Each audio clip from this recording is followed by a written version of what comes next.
Our lead story tonight: shocking revelations about how President Ramaphosa's nephew, Hangwani Maumela, allegedly spent our 900 million looted from Tembisa Hospital. What if the money meant to save your life was instead used to buy luxury cars and mansions? That's the question haunting South Africa as the Tembisa Hospital scandal continues to unfold. At the center of the scandal is Hangwani Morgan Maumela, President Cyril Ramaphosa's nephew, now reportedly disowned by his uncle. Yet, a video has emerged showing the president outside Maumela's luxury residence, just minutes from his own home. Ramaphosa is said to be related to Maumela through his first marriage. You don't need to come to me. You come to me. You come to me. Yeah. How are you, my brother? Yeah. I'll give you some love. I love you. I'll give you some love. Yeah. I love you. How are you? No better cameraman in the world. Let me tell you. Yes. So, I mean, if you say it's beautiful, this is the best. Surprisingly, the politician has boldly declared no, knowing his nephew, claiming he has never met him and has absolutely nothing to do with Ma, thereby literally downing his relative whom he has visited before, if not multiple times. Our nephews, his company scored contracts worth 381 million rand from Gauteng hospitals. And you write that it's not being felt by the majority of our citizens because BE only benefits ANC-connected cronies. No, you keep saying my nephew. I don't even know this gentleman. And so let's not even get there. I don't know him. It is important that we emphasize the position of the president with respect to the News 24 story on a certain Mr. Maumela and his cozy relationship, as claimed by News 24 with the president. And we do find the headline misleading, and the president's position on the matter is as follows. To the extent that Mr. Maumela is the son of the president's ex-brother-in-law, the president has no further knowledge of Maumela, nor has he ever had any relationship with him. Beyond being cousins, the president's son, Andela Ramaphosa, has no close ties with Maumela. In the exercise and fulfillment of his constitutional powers, the president remains duty-bound to always act in accordance to the Constitution and his oath of office. This he does without any fear or favor. Proclamations are never signed on the basis of individuals involved. The Special Investigating Units and Special Tribunals Act No. 74 of 1996 sets out guidelines in which the president may exercise his powers. The president considers each and every application by the SIU on its merit, and he will certainly sign such a proclamation should the SIU, as it so often does, motivate for the need for such an investigation. Rarely has any president refused an SIU request for an investigation. It will be extraordinary for President Ramaphosa not to sign a proclamation. The president does not have any knowledge of Mr. Maumela's business dealings. Neither was he aware of his involvement with the Tembisa Hospital or any other state entity. As stated, the president has no relationship with Maumela. And lastly, the president still maintains the position that immediate action should have been taken by the Gauteng provincial authorities in dealing with the maladministration that Ms. Babita Deokaran flagged and in providing her with the necessary protection. The president expects law enforcement agencies to conduct the investigations without any fear or favor, regardless of who may be involved, and to arrest those who were party to malfeasance and in the murder of Ms. Deokaran. Hangwani Morgan Maumela is accused of siphoning off nearly 1 billion rand. Get ready to witness the shocking contrast between a struggling public hospital and a life of obscene luxury. The assets are frozen, and the investigation is underway. But can justice truly be served in the Tembisa Hospital scandal? We follow the trail of evidence as authorities uncover a massive corruption scheme allegedly orchestrated by Maumela. In today's video, we reveal how the young Tender squandered almost 1 billion rand looted from Tembisa Hospital in less than 2 years. And we'll back our story not just with words, but with exclusive images and video clips obtained by our news team. The lavish spending spree of Hangwani Morgan Maumela began with his passion for exotic cars, an obsession that has cost him over 60 million. His private collection includes 7 luxury vehicles, all painted in the same striking shade of blue. Among them are Rolls-Royce Cullinan, 2 Aston Martins, a DBS and a DB11, a Ferrari 812 Superfast, and 3 Lamborghinis, the Urus SUV, an Aventador, and a Huracan STO. The total value of this fleet exceeds 60 million, with individual cars like the Lamborghini Aventador priced at around 10.4 million, and the Huracan STO at 9.5 million.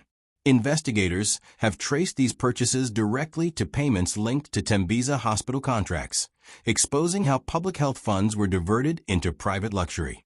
4 of these cars, the Ferrari, Rolls-Royce, and 2 Aston Martins, were recently found at a dealership in Emalini, Mpumalanga, displayed in a showroom with a combined worth of over 30 million.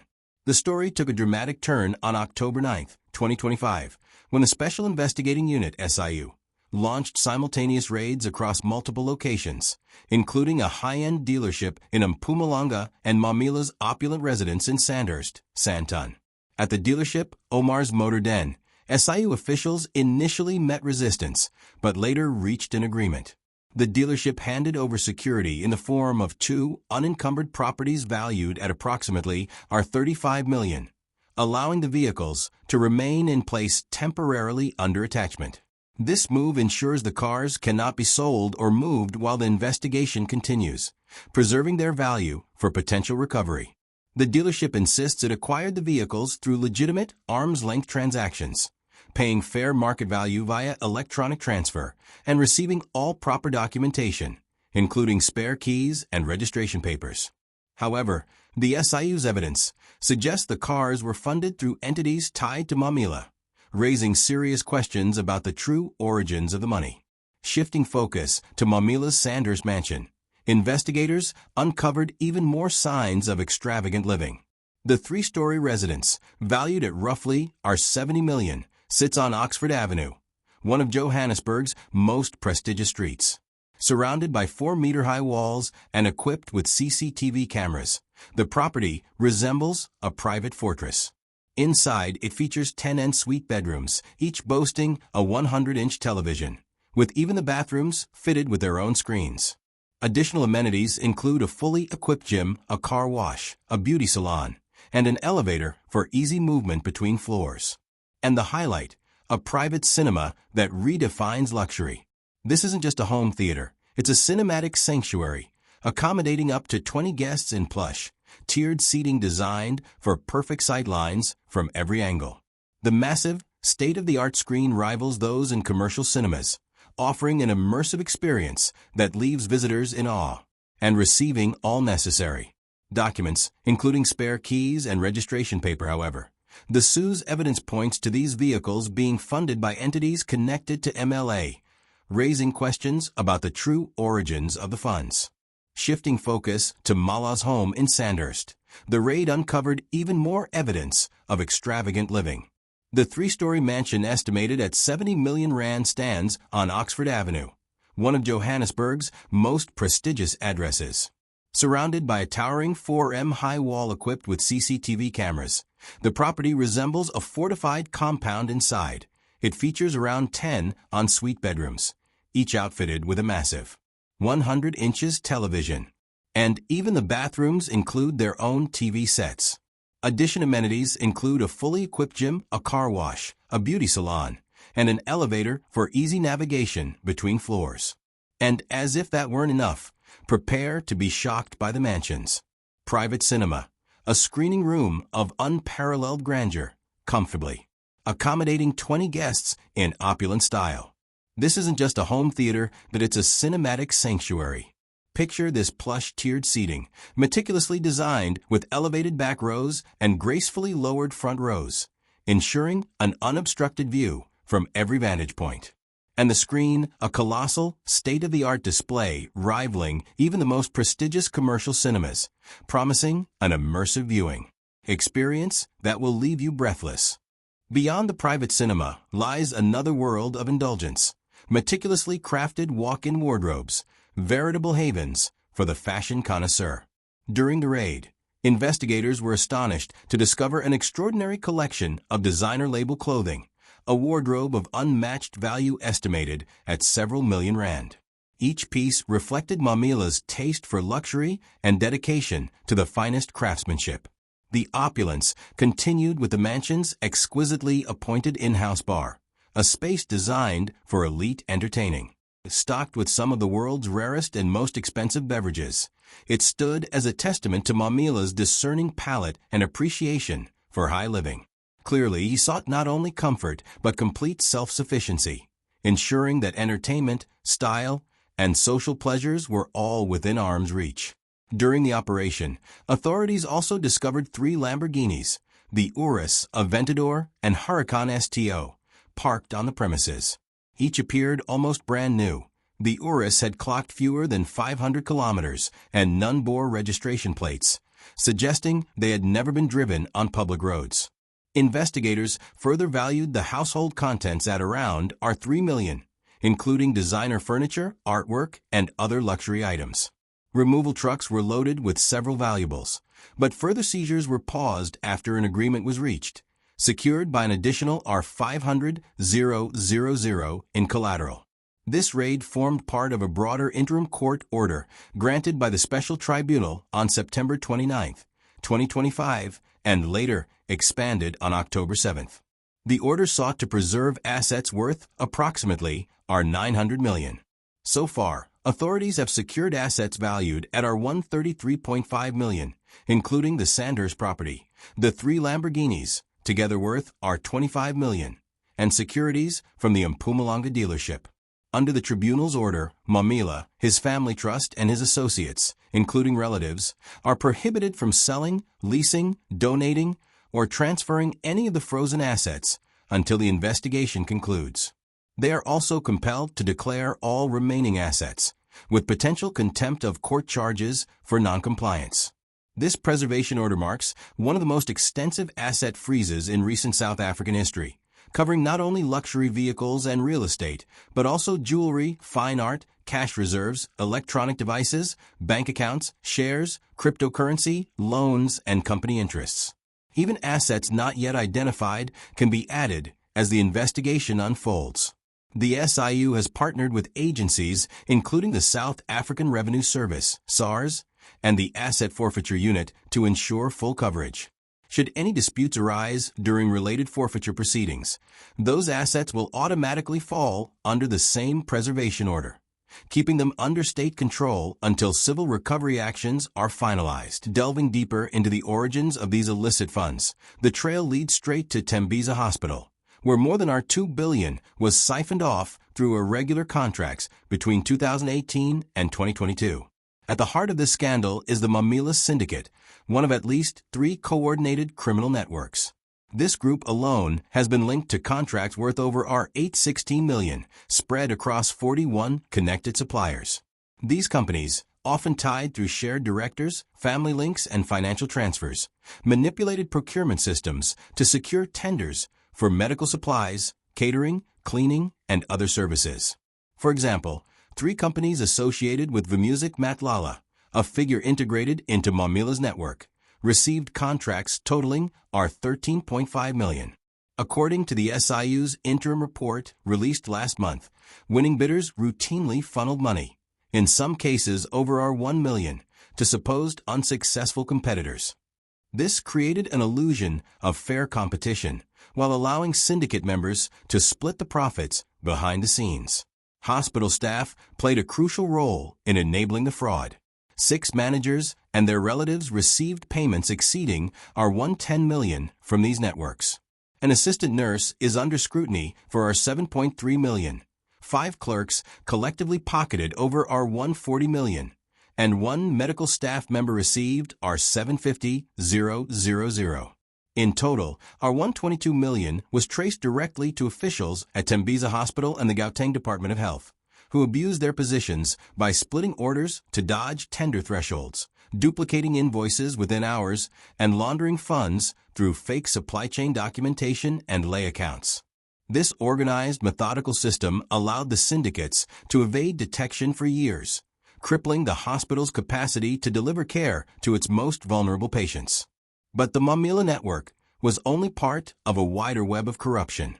The still classified Syndicate X, currently under court review, involves contract approaching our $600 million and assets exceeding our $150 million. Several smaller networks have also been identified. Syndicate A, 3 providers, are $9.6 million in contracts. Syndicate B, 6 providers, are $76 million. Syndicate C, 5 providers, are $8 million. Syndicate D, 6 providers, are $37 million. Syndicate E, 4 providers, are $8 million. Syndicate F, 3 providers, are $28 million, all linked to a single director. Collectively, these operations involve 207 service providers and over 4,500 purchase orders, exposing a complete breakdown in oversight within the provincial health system. The scandal first gained traction after Babita Deokaran, the Gauteng Department of Health's chief accounting officer, raised alarms over our $850 million in irregular procurement. Her forensic investigation exposed 14 companies connected to Maumela, implicating them in deals worth our $415 million, involving front companies and manipulated tender thresholds. Tragically, Deokaran was assassinated outside her Johannesburg South home in August 2021, shortly after filing her report. Her murder became a turning point, sparking national outrage and prompting a deeper SIU investigation under Presidential Proclamation 136 of 2023. This proclamation grants the Special Investigating Unit sweeping powers to probe corruption and maladministration, refer criminal evidence to the National Prosecuting Authority, initiate disciplinary action against implicated officials, and recover public funds through civil proceedings. Maumela's fortune extends far beyond the assets already seized. Investigators have traced more than our $520 million in property, vehicles, and financial holdings linked to him. Among these are properties worth our $293 million, including AR $75 million mansion in Bantry Bay, another in Hartbeespoort, 2 homes in the Zimbali estate, and additional real estate in Cape Town. His vehicle fleet also stretches further, for additional Lamborghinis valued at our $51.7 million, a Bentley worth our $4.2 million, and an Isuzu D-Max priced at our $538,000. Freezing orders now cover properties and bank accounts across Gauteng, Cape Town, and KwaZulu-Natal, with raids continuing as part of nationwide mopping-up operations. Public figures and civil organizations have reacted sharply. The Democratic Alliance's Gauteng Health spokesperson has called for criminal charges against Maumela, urging that recovered funds be returned to the health department to repair facilities such as Tembisa Hospital, where patients continue to suffer from shortages created by this looting. Accountability Now's director has praised the SIU's asset seizure drive but warned against political protection, given Maumela's family ties.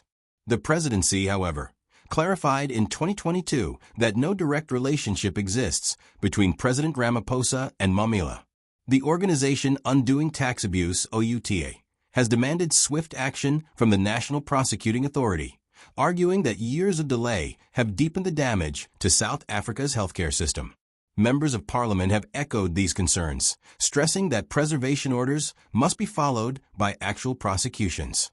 SIU head advocate Andy Mothibi has described the asset freezes as a critical step to recover every cent stolen from the public purse, particularly from Tembisa Hospital.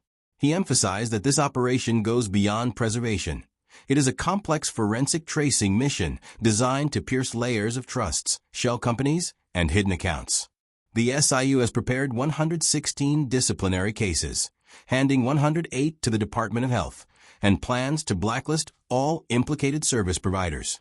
Civil proceedings are underway to forfeit assets to the state, with the first of up to 41 cases expected within the next 60 court days. Health Minister Dr. Aaron Motsoaledi noted that many of these schemes are driven by junior officials, echoing other corruption cases where lower-level staff act as key enablers. He has called for permanent bans from public service for those implicated, insisting that leniency measures, such as parole or bail, only allow perpetrators to resume enjoying their ill-gotten gains as investigations deepen. Evidence of money laundering, fronting, and procurement abuse continues to emerge. Even unsuccessful bidders were found to have received payoffs. Thanks for watching.